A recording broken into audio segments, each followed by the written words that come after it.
Okay, let's see what Chef Robert Curry.biz has put together today. I found a piece of salmon and some coarse yellow cornmeal, a little fresh tomato and onion and garlic for the topping.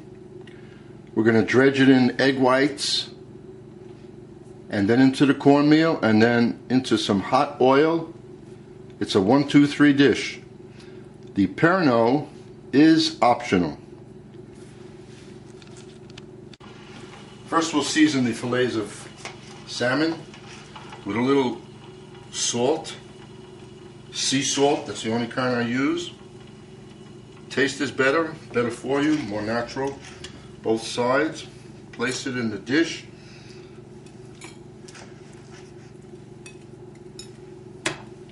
And then, since it's a Cajun style dish, let's go ahead and put a few drops of Louisiana hot sauce in there. Just get that all over that fish. That's going to be good. Rub it up a little. This is the egg white with the Pernod.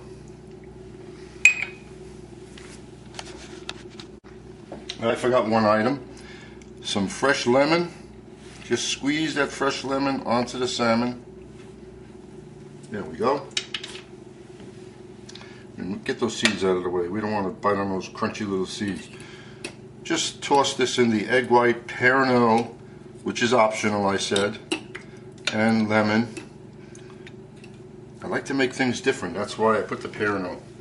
Now we just, without using your hands, keep your hands nice and clean, just gently coat this. It's going to be a thin coating of cornmeal, using coarse cornmeal.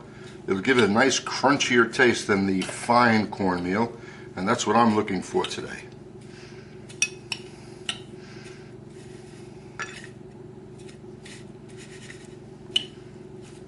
Just about ready. A couple of more turns, and we're going to set up the skillet next to do some sauteing. While the salmon is waiting to be sauteed, usually I have a sauce for the fish. Trying to make this as quick as possible. Nothing wrong with having some stewed tomato with onion and fresh garlic to top off the fish. Just put a 1/4 teaspoon of salt, a few shots of hot sauce, 2 tablespoons of olive oil are in there already. We're going to saute this down. After it reduces somewhat, we'll add a 1/4 cup of white wine to finish it off. If you like the flavor of herbs, nothing wrong with adding some fine herbs to this. Basil, oregano, thyme, rosemary, whichever one you prefer. Myself, I want the nice flavors of just these 3 ingredients working together, tomato, onion, and garlic. Love that taste. If I had a green pepper laying around, I'd throw that green pepper right on top of this. Even more tasty.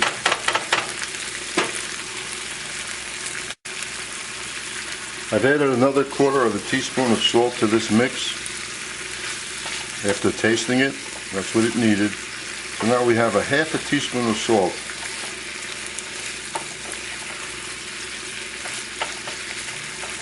And in the future, on my website, chefrobertcurry.biz, I'll have a lot of free recipes.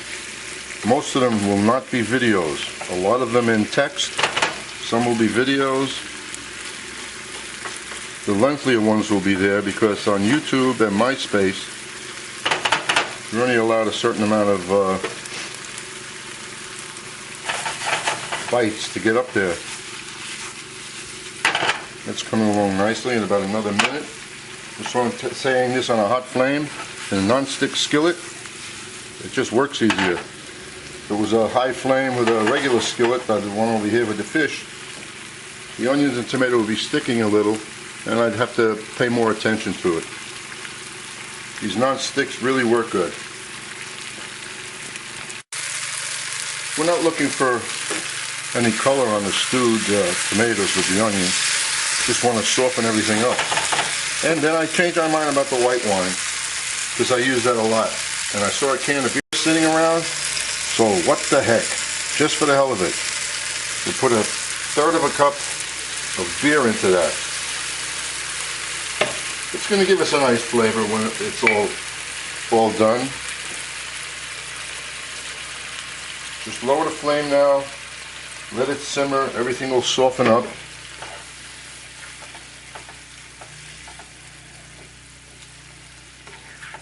Best thing to do is to make this at least 45 minutes before you even start the salmon.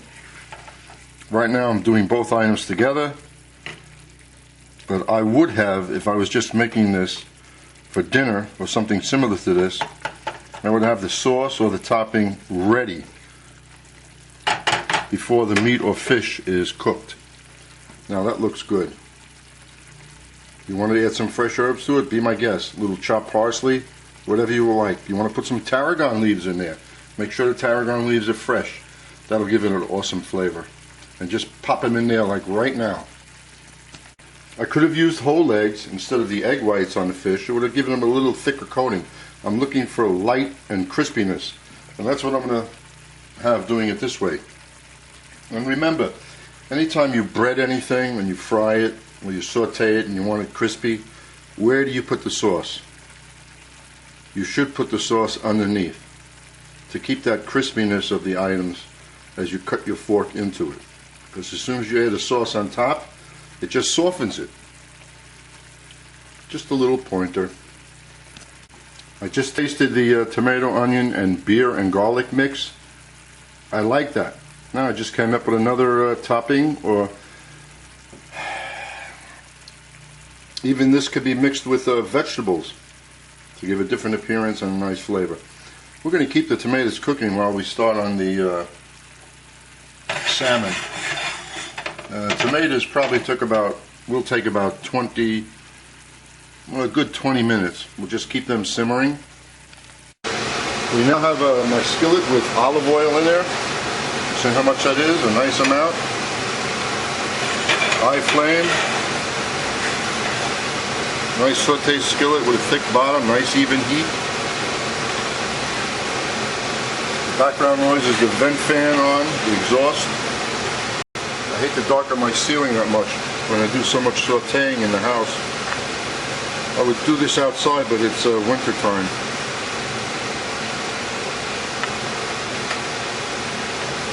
Yeah, we're hot enough now. I'll place the salmon in there.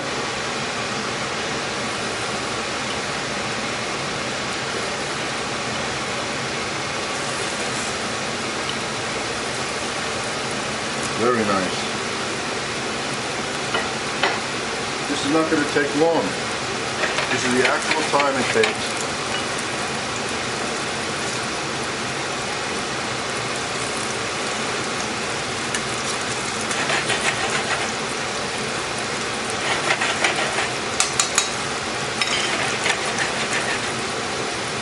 We have a nice light color since it's egg whites. If it was whole egg, the yellow would help it brown more, but I'm not looking for that. I'm looking for the light crispiness.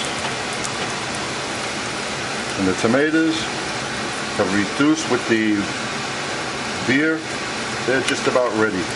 Everything should come out at the same time. This time. It's important when you're doing cooking, especially for a little party in the house.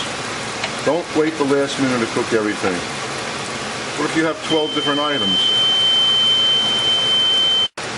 There's nothing wrong, oh, that was my smoke alarm that went off. Nothing wrong with having things made ahead of time, even the salmon. You cook it, it's extra rare, and later on you'll heat it up. This salmon is going to be cooked. I'll turn it over, it'll finish cooking on the other side, and we're going to serve it.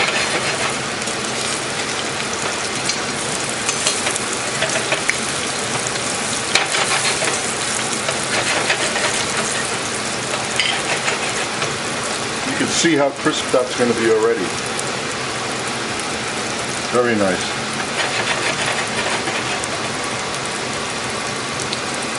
Lower the flame a little bit. I'm not concerned about having the bottom side crispy. Just cook it through now.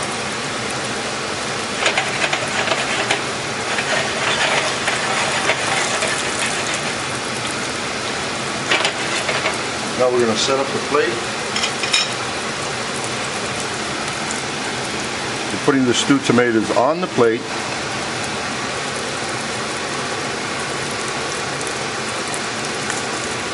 Actually, this amount of tomato is enough for 2 people, unless you like a lot of tomato and onion, which I do, but still, it's a bit much.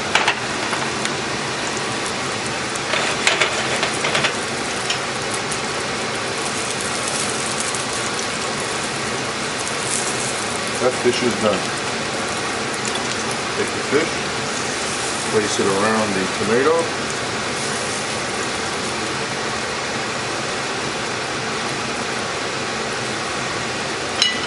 Now another drop right in the middle, just for appearance. How's that? I like that. And I'm going to enjoy eating it right now. A parsley sprig on top, a little chopped parsley, and there you have it.